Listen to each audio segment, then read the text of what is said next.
자, 여러분 안녕하세요. 황진모입니다. 자, 이번 제 2022년도 시행한 7회차입니다. 11월달 시험을 한번 보도록 하겠습니다.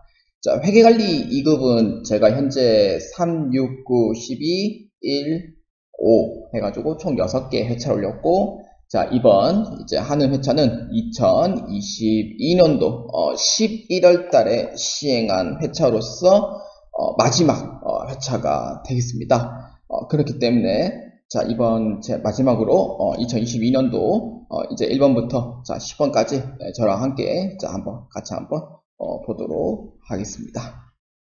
자, 1번 문제부터 자, 보도록 하겠습니다. 자, 주식회사 3일에 자산과 부채가 다음과 같을 경우 주식회사 3일의 순자산 자본은 얼마인가? 입니다. 자산과 부채가 다음과 같다라고 되어 있잖아요. 그럼 첫 번째는 이 자산에 해당하는 이 계정 과목은 무엇이고, 두 번째는 이 부채에 해당하는 이 계정 과목이 뭔지 먼저 파악을 해줘야 되는 게 1번이 돼요. 그 다음에 이제 두 번째는 순자산, 자본이잖아요. 그래서 그 이제 자본 등식에 의해서 자산에서 부채를 빼면은 자본이더라 라고 보시면 돼요.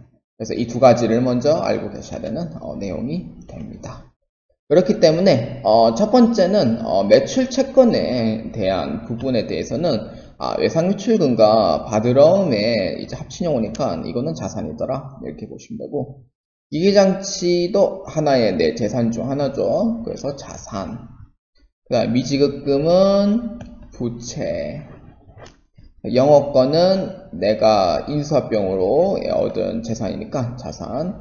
차입금은 내가 돈을 줘야 될 의무가 있으므로 부채. 선수금은 판매를 했는 미리 받은 계약금이지만 문제가 발생했을 때 내가 돌려줘야 될 의무가 존재를 합니다. 그래서 부채로 보시면 되겠습니다. 자, 그러면은 자산에 이제 집계를 해보자면은 매출 채권, 그 다음에 기계장치, 그 다음에 영업권 이렇게 세 개로 좁혀지게 되고요. 그 다음 부채에 이제 집계를 하자면은 미지급금, 그 다음에 차입금, 그 다음에 선수금 이렇게 세 가지로 나누게 됩니다. 자, 그러면은 이제 계산기를 이용을 해서 자 한번 볼까요? 매출 채권, 기계장치, 영업권 합치면 얼마냐면은 222만원이 됩니다. 222만원 이렇게 되고요. 자, 그 다음에 이제 부채는 이제 얼마냐면은 25만원, 그 다음 30만원, 그 다음에 22만원 선수금이죠. 그래서 합치면은 77만원이 됩니다. 그러면 총부채 값이 77만원이 되죠. 그러면은 여기서 자산에서 부채를 뺀 순재산, 즉 자본에 해당하는 금액은 얼마가 되냐면은 145만원이 됩니다. 그래서 정답은 몇 번이냐면은 1번으로 체크해 주시면 되겠습니다. 그래서 145만원이 순재산이라는 걸 확인할 수가 있습니다. 자, 그 다음 회계관리 2급 문제 2번입니다. 자, 다음 중 주식회사 3일에 거래와 관련한 대화에서 회계상 거래에 해당하지 않은 것입니다. 않은 거예요. 해당하지 않은 거예요. 이런 부분을 자세히 안 읽어서 좀 틀리신 분도 계시긴 해요. 그래서 저 같은 사람이 되면 안 되죠. 그렇기 때문에 꼭 잘 읽어보시기 바라고요. 자, 문제 한번 보겠습니다. 자, 유부장입니다. 지난달 화재로 인해 공장에 보관 중이던 상품들과 기계장치가 소실되는 사건이 발생했습니다.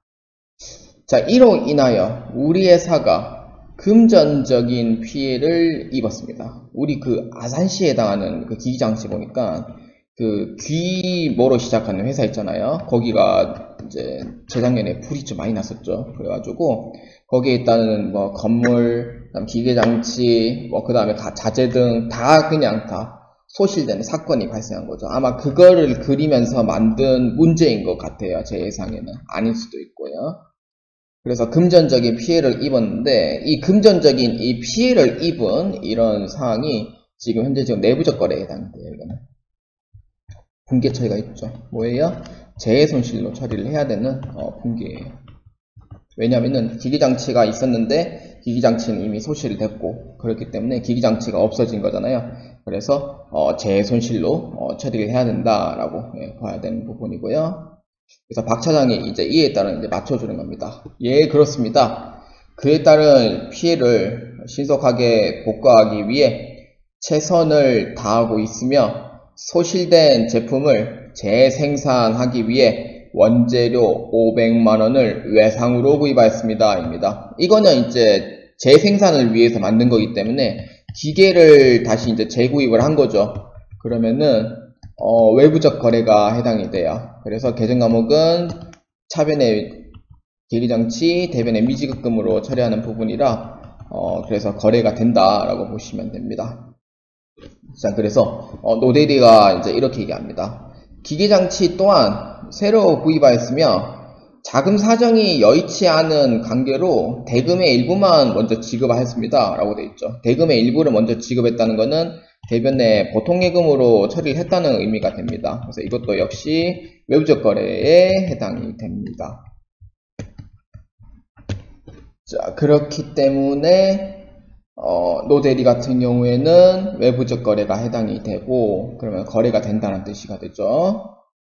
자, 하사원이 이제 답이 됩니다. 그래서 하사원이 왜 틀렸는지 한번 봅시다. 회사의 신속한 업무 정상화 및 제품 생산 활동의 촉진을 위하여 직원 5명을 신규로 채용하였습니다. 라고 되어 있죠. 신규 채용한 거는 그래도 괜찮다고 봐요. 왜냐하면 인력 증가이기 때문에. 그런데 이것을 과연 그 회사에서 이제 해당하는 이 회계적 분계가 과연 될까라고 했을 때 우리는 급여를 지급하지 않은 이상은 솔직히 채용만으로는 거래가 될 수가 없어요. 여러분도 아시다시피. 그렇기 때문에 이 문제에서 틀린 내용은 누구냐면은 하사원이 틀렸다라고 보시면 됩니다. 그래서 정답은 4번으로 보시면 되겠습니다. 자, 회계관리 2급 문제 3번입니다. 자, 회계 기간 중에 회계 처리는 다음의 과정을 거쳐 이루어진다. 빈칸에 들어갈 알맞은 단어로 짝지어진 것은입니다. 거래가 발생하면 이를 분석하여 무엇이라고 하는데 장부에 기입한답니다. 그거죠. 거래가 발생하면은 회계 순환과제 생각하시면 돼요. 그 다음 뭐 해야 돼요? 전표 입력을 해야 되는 거죠. 전표 입력을 다른 말로 뭐냐? 분계라고 부르잖아요. 그럼 분계라면 뭐 해야 돼요? 원장에 전기를 해줘야 돼요. 그러니까 옮겨 적는 거죠. 이 과정을 거치는 내용이 돼요. 그래서 회계 순환 과정 생각하시면 되고요. 그래서 이는 분계를 해서 분계장으로 이동하게 되고요. 그 다음에 나의 전기하는 과정을 반복한다는 것은 총계정 원장의 전기 옮겨 적는다는 뜻이 돼요. 그래서 총계정 원장을 의미를 합니다. 그렇기 때문에 3번의 답은 1번으로 체크해 주시면 되겠습니다. 자, 회계관리 2급 문제 4번입니다. 자, 소프트웨어를 개발하는 주식회사 3일은 프로그램 용역을 11월 5일에 제공하고 용역 제공 대가를 12월 5일에 수령하였다. 해당 거래가 재무제표에 미치는 영향으로 가장 올바르지 않은 것은 입니다. 자, 프로그램을 11월 5일에 제공을 했답니다. 이 문제 어디서 봤죠? 제가 알기로는 6월달 문제인가 아마 나왔던 걸로 기억이 나는데, 자, 이게 소프트웨어를 구입한 게 아니에요. 그러니까 용역을 제공했다는 것은 판매했다는 뜻이 돼요. 그러면은 개정 과목은 대변에 뭘로 처리하냐? 용역 매출이라는 계정 과목으로 대처해요. 그러니까 우리는 용역을 판매를 한 거니까 그러면 1억이라고 칩시다. 그러면 차변에는 용역 제공 대가를 12월 5일에 받았으니까 11월 5일에는 외상 매출금으로 처리했을 거예요. 이렇게. 그러면은 12월 5일에는 이제 외상대금 회수했으니 외상 매출금은 받을 수 있는 권리가 상실하게 되죠. 이렇게. 자, 그 다음에 차변에는 보통이금으로 처리를 했을 거예요. 이렇게. 그러면 여기에서 이제 한번 보도록 합시다. 자, 1번. 11월 5일 재무상태표에 자산이 증가한다. 맞죠? 외상매출금은 자산이기 때문에 자산의 증가가 된다는 게 맞습니다. 그래서 1번은 맞다.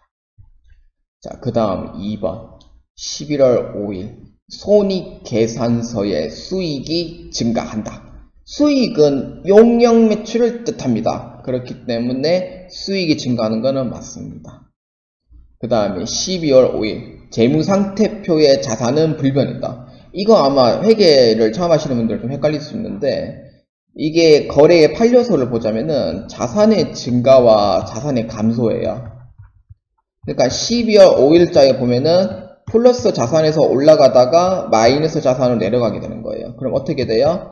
플러스 마이너스 제로가 되는 겁니다. 그래서 자산은 불변이다 라는 게 맞는 거고요. 그래서 이거를 봐야 되는데 사실 이게 좀 응용하는 문제라 이게 불변이라는 것 자체가 변화가 없다는 뜻이거든요. 그러면은 분계 처리를 해봐야지만 이 문제를 정확하게 할 수 있는 문제인데 대부분 눈으로만 보고 하기 때문에 사실 분계 처리한다는 걸 생각을 잘 못해요. 그래서 많이 틀려요, 이 문제를. 자, 그 다음에 4번이 틀렸죠. 자본이 감소한다? 자본은 사실 비용과 관련돼 있는 부분이 이제 자본이 내려가면 비용도 내려가거든요. 다시 할게요. 비용이 올라가야지 자본이 내려가거든요. 그래서 이런 부분이 있어야 되는데 이 내용은 지금 비용에 대한 내용은 하나도 없어요. 그렇기 때문에 정답은 자본에 대한 불변은 생기지만 자본이 감소하다는 것은 없습니다. 그래서 정답은 4번으로 체크해 주시면 되겠습니다. 자, 회계관리 2급 문제 5번입니다. 자, 다음 중 수익이 발생하지 않았으나 미리 대금을 지급받은 거래가 재무제표에 미치는 영향으로 오른 것은 입니다. 자, 수익은 발생은 안 했어요. 그러니까 이 뜻은 뭐예요? 미리 대금을 지급받은 거래. 이건 뭐예요? 계정과목. 이 계정은 뭔지 알아야 되죠. 계약금을 미리 받았어요. 뭐예요? 그렇죠. 선수금이죠. 그러면 선수금은 자산부채 자본 중에 어디에 들어가요? 부채에 들어가죠. 이거 모르면은 답을 맞출 수가 없어요. 그래서 이런 부분이고요. 그래서 재무제표에 미치는 영향으로 오른 것인데 판매 전 계약이기 때문에 일단 돈은 미리 받습니다. 그래서 보통예금으로 처리를 하고요. 대변에 선수금으로 처리를 하도록 되어 있습니다. 이 거래를 먼저 파악해라 라는 뜻이 돼요. 문제는 단순한데 여러분들이 눈으로만 보려고 하면은 못 맞춰요. 그래서 이러한 분계를 한번 해보시는 것도 매우 좋습니다. 시도는 어렵지만 몇 번 해보시면은 적응이 됩니다. 그래서 꼭 이러한 문제 꼭 맞춰주시길 바라고요. 그러면 선수금은 거래의 판료서에서 부채 증가에 해당이 됩니다. 그 다음에 보통예금은 자산의 증가에 해당이 돼요. 그러면은 답이 몇 번이에요? 자산의 증가와 부채의 증가가 해당하는 문제 5번의 답은 3번으로 체크해 주시면 되겠습니다. 자, 회계관리 2급 문제 6번입니다. 자, 다음 거래에서 나타나는 거래의 판료소를 보기 위해서 고른 것은입니다.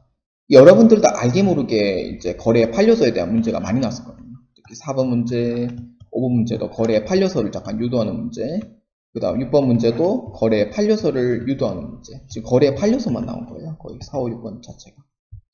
자, 그래서 보기에 이제 고른 것이라고 찾으니까 자, 한번 봅시다.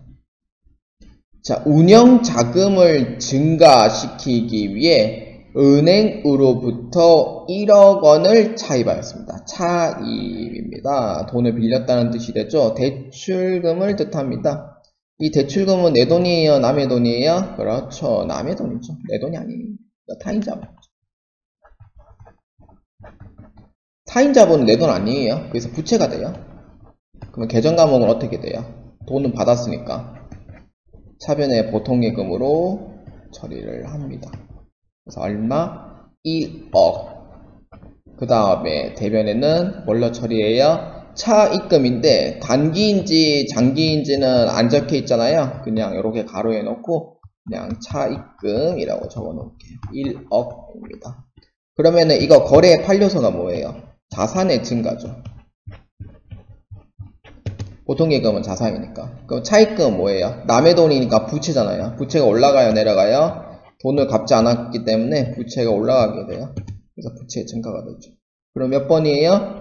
자산의 증가, 부채의 증가, 니은과 디귿에 해당합니다. 그래서 정답은 2번으로 체크해 주시면 되겠습니다. 자, 회의관리 2급 문제 7번입니다. 자, 다음 중 기업 회계 기준상 현금 및 현금성 자산의 범위에 포함하지 않은 것은 입니다. 현금 및 현금성 자산에 포함되지 않은 것. 이 뜻은 뭐예요? 현금이라고 치면은 지폐나 주화를 뜻하는 거, 그 다음에 통화 대용 증권을 뜻해요. 그 다음에 현금성 자산이 뭐예요? 당좌예금을 뜻하죠. 그 다음에 보통예금을 뜻해요. 그 다음에 만기가 3개월 이내인 자산을 뜻하죠. 이렇게 돼요. 자, 그러면은 현금성 자산의 범위에 포함되지 않는 거예요. 현금도 포함합니다, 당연히. 그래서 1번은 맞아요. 이거는 통화대용증권이 되는 거고, 송금수표, 이것도 통화대용증권 중 하나입니다. 여행자 수표인데, 여행자 수표는 사실 저도 이건 처음 보는 건데, 여행자 수표는 좀 오래된 회계를 좀 오래전에 배우신 분들은 아실 거라 생각을 합니다. 그래서 여행자 수표도 현금 및 현금성 자산으로 지급을 하도록 되어 있어요. 그러니까 현금처럼 쓸 수 있다는 의미가 되죠. 뭐 답은 맞는 걸로 되어 있기 때문에 그래서 이렇게 되고요. 자세한 거는 한번 검색을 해서 이렇게 자막을 한번 띄워보겠습니다. 자, 그 다음에 4번 결산일 현재 상환일이 3개월 이내에 도래하는 1년 만기 정기예금입니다. 결산일 현재요. 상환일이 3개월 이내에 도래하는 1년 만기 정기예금. 이거는 현금성 자산이 아니에요. 그러니까 이게 말이 잘못된 거죠. 그래서 이게 뭐냐면은 만기일로부터 3개월 이내라고 해야지 정확한 표현이 돼요. 그래서 이 문제가 관련된 문제가 2원인가 3원인가 나왔었거든요. 그래서 만기일로부터 3개월 이내야지 정확한 표현이 되고요. 이 표현이 좀 틀린 거라고 보시면 됩니다. 그래서 정답은 4번으로 체크해 주시면 되겠습니다. 자, 회의관리 2급 문제 8번입니다. 자, 다음은 주식회사 3일에 회계장부에서 발췌된 2022년의 매출 및 매출 채권 관련 자료입니다. 2022년 초에 주식회사 3일에 재무상태표에 계상될 매출 채권 잔액은 얼마인가? 입니다. 자, 이 문제는 2022년도 매출 및 매출 채권 관련 자료예요. 그래서 2022년 초, 그 다음 2022년 말 매출 채권 잔액을 물어보는 거예요. 그래서 이걸 T자로 먼저 그려봅니다. 이거 핵심 정리할 때 유튜브 같은 거 이제 전사회계 2급 해보고 핵심 정리, 전사회계 1급 뭐 총정리 뭐 이런 총정리해 보면은 약간 T자로 그려서 이걸 얘기해주는 유튜브로 하시는 분이 계세요. 그래서 그런 분들을 참고해서 보아주시는 것도 좋고요. 저도 예전에는 T자로 좀 많이 그려놨기 때문에 그래서 이 T자로 한번 그려서 표현해 보도록 하겠습니다. 자, 대차 평균의 원리에 의해서 차변금액과 대변금액이 맞아 들어가야 돼요.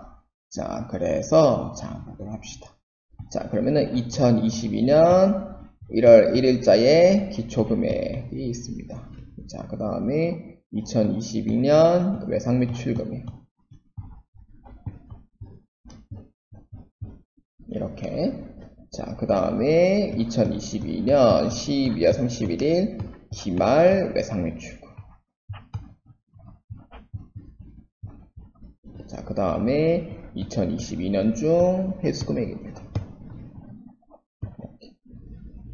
자, 여기서 이제 봐야 되는 게, 지금 여기서 봐야 되는 게 회수액과 매출채권 잔액을 먼저 보는 거예요. 59만원, 그 다음에 152,000원, 이렇게 돼요. 근데, 여기에서 이제 봤을 때, 2022년 중 외상매출액 돼 있잖아요. 근데 2022년 중 현금매출액이 있거든요. 근데 이 외상매출액하고 이 현금매출액은 엄연히 달라요. 왜냐하면은, 상품 매출을 똑같이 했을 때, 그 현금 매출로 있는 부분은 계정 과목을 현금이나 보통예금으로 회계 처리를 해놔요. 그래서 25만원이 이렇게 이제 되어 있겠죠. 그 다음에 외상매출액 66만 5천원은 외상매출금으로 해서 회계 처리를 하도록 되어 있어요. 그래서 이걸 어떻게 보냐. 이 현금 매출액은 현금으로 매출했으니까 이 매출 채권 잔액에서는 보지 마라. 안 봐도 된다. 라는 뜻으로 해석하시면 돼요. 그러면은 외상매출 금액이 얼마냐면은 66만 5천원 정도. 외상매출액이니까 말 그대로 2022년도 중에. 자, 그러면은 이 문제 요구사항이 이거예요. 2022년 초 3일에 재무상태표에 계상된 매출채권 잔액은 얼마인가. 그럼 이렇게 보면은 차변금액과 대변금액이 맞아야 되니까 대차 평균의 원리가 생겨야 되고요. 그러면 대변에 있는 잔액이 어떻게 되냐면은 74만 2천원이 맞아 들어가야 돼요. 자, 그러면은 거기에 차변에 있는 잔액 외상매출금 66만 5천원을 빼줍니다. 얼마냐면은 7만 7천원이 돼요. 그럼 기초금액이 7만 7천원 되겠죠. 그럼 정답 몇 번이에요? 2번으로 체크하시면 돼요. 근데 이 문제에서 여러분들이 혹시나 잘못 생각했을까봐 얘기를 하는데, 만약에 66만 5천원에서 25만원을 빼고 했을 때 25만원을 뺐을 때 그러면 41만 5천원이잖아요. 그러면은 대변에 있는 금액이 74만 2천원이니까 이렇게 해버리면은 금액이 32만 7천원 되거든요. 그래서 답은 4번으로 체크할 수도 있는데 절대 이건 4번이 답이 아닙니다. 4번 답 아니에요. 왜? 아까 제 얘기했었죠. 현금 매출 따로, 외상 매출은 외상 매출 따로라고 했어요. 그래서 현금 매출은 보지 말라고 했기 때문에 그 부분에 대해서는 신경 쓰지 마시라 라고 얘기를 했던 부분입니다. 그래서 오해 없이 4번의 답을 체크해 주시지 마시고요. 정답은 2번이라는 걸 꼭 잊지 마시길 바랍니다. 자, 회계관리 2급 문제 9번입니다. 자, 다음 자료에 의한 동유가증권의 취득 원가는 얼마인가? 입니다. 자, 문제 한번 읽어보겠습니다. 단기간 내에 매매 차익 목적이 아닌 시장성 있는 주식 200주를 주당 3만원에 구입하면서 수수료로 증권회사에 16,000원 지급하고 거래세로 5,000원을 지급하였다. 수수료죠, 이거는. 그리고 이거 다시. 그리고 이거 목적을 아셔야 돼요. 단기간 내에 매매 차익 목적이 아니라고 되어 있어요. 그럼 그 뜻은 뭐예요? 이 계정과 매도하는 증권이에요. 그러니까 문제를 읽을 때 끊어서 읽으셔야 되거든요. 또박 끊어서 읽으셔야 되거든요. 그리고 토시 하나 빠지면 안 돼요. 여기서 단기간이라고 봐서 선생님 저 단기 매매 증권이요 했더만 다 틀린 거예요. 600만원은 답이 아니에요. 진짜로. 왜? 단기감 이거만 보니까 단기매매 증권인 줄 알고 수수료 따로 해야지 이랬단 말. 200주에 3만원 곱했더니 600만원인데 가다만 보니까 이 답이 아니에요. 이거 왜 안 줘? 보니까 야 이거 봤어요? 단기매매 목적이 아니 이거 봤어요? 아니요 못 봤어요. 이렇게 얘기해요. 진짜로. 이러면서 진짜 그런 사람도 있고 내가 이걸 못 봤지 이러면서 진짜로 시험 치면은 막 이거 못 보는 건 진짜 많거든요. 40분에 이제 40문제이긴 하지만 이제 1분에 이제 한 문제씩 풀어야 되는 게 정석이지만 빨리 풀 수 있는 부분은 빠르게 푸는 게 맞고 그거를 문제를 볼 때 끊고 또박또박 천천히 읽으셔야 돼요. 문제 풀 때는 내가 아는 거면 진짜 빨리 푸는 게 맞고 그때 너무 급하게 읽으면은 급하게 읽는 값만 찾게 돼요. 그래서 그 부분을 좀 조심했으면 좋겠고요. 그래서 이 문제는 매도하는 증권, 즉 수수료는 다 포함합니다. 그래서 정답은 1번이 아니에요. 수수료 포함합니다. 그래서 답은 1번이 아니고요. 그래서 취득 원가는 200주에 3만원이니까 600만원인데요. 자, 그 다음에 수수료는 해당 원가에 포함시킨다고 했죠. 매도하는 증권에 포함시킨다 했어요. 그래서 얼마냐면은 21,000원. 합치면 얼마예요? 602만 1천원이 됩니다. 정답 몇 번이에요? 4번으로 체크하시면 돼요. 그래서 정답은 4번으로 체크해 주시면 되겠습니다. 자, 문제 10번. 회계관리 2급입니다. 자, 다음 중 재고 자산의 취득 원가를 결정할 때 차감될 항목으로 가장 올바르지 않은 것은입니다. 차감될 항목. 이 뜻은 뭐예요? 불량품을 생각하시면 돼요. 하자품이죠, 말 그대로. 어떤 거? 애누리, 그 다음에 한입은 매출이고, 환출이죠. 매입은 환출이라고 불러요. 왜냐하면 들어왔다가 다시 내보내는 종류니까. 환출이라고 부르고요. 그 다음에 매입 할인이라고 부릅니다. 애누리 환출 할인이라고 불러요. 그래서 매입 할인, 매입 환출, 매입 애누리는 차감 항목으로 맞지만 3번의 부대 비용은 가산해야 될 항목입니다. 내가 구입했을 때 딸려오는 부대 비용은 포함하도록 되어 있기 때문에 그래서 정답 몇 번이에요? 네, 3번으로 체크해 주시면 되겠습니다.